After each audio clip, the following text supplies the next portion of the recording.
My name's Howard Van Dam, and this is my wife, Ruth. We have been serving with Crus Reformed World Missions in Haiti since 1992. In this small video clip, we would like to say thank you to our supporting churches and to World Missions for allowing us to serve here. We'll be returning to North America in June of 2014. We came to Haiti in 1992 as volunteers. We were idealistic and full of hope and expectation. Really, we just wanted to learn what God had in store for us and how we could participate in ministry overseas. I started working with a theological education program called the John Calvin Bible Institute. In those early years, I was the director. However, Crus Reformed World Missions began thinking in terms of long-term sustainability, and we had a clear sense that God was calling us to start interdependent partnerships with organizations that could continue the ministry. This meant that the World Missions staff, like Howard and I, needed to move away from being directors of organizations. We felt that our partners had the abilities to lead, and we needed to encourage that capacity and their growth and to become more independent and have their own organizations. So through that, we become more facilitators and coaches of these newly formed organizations. For example, the John Calvin Bible Institute has evolved into a much greater and larger ministry called the Ministry for Christian Development.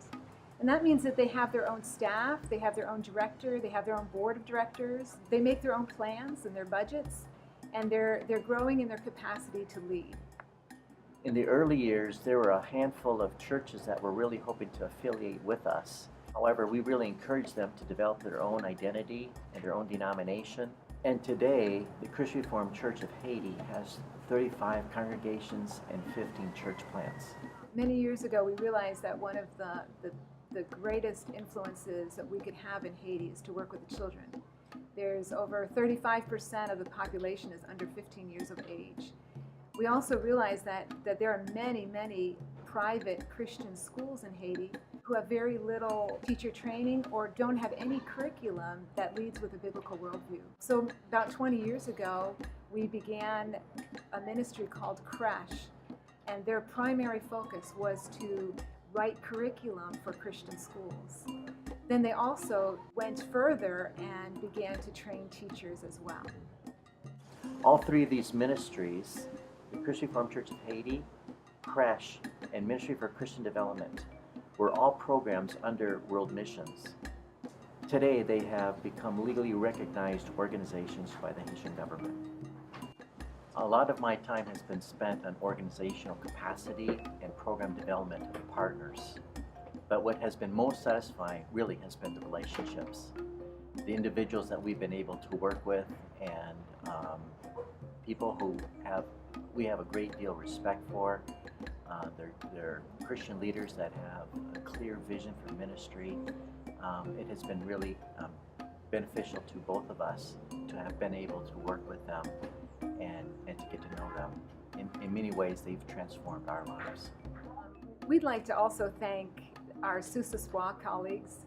Those include all our national staff that we work with every day. It includes the World Missions, World Renew, Back to God Ministry colleagues.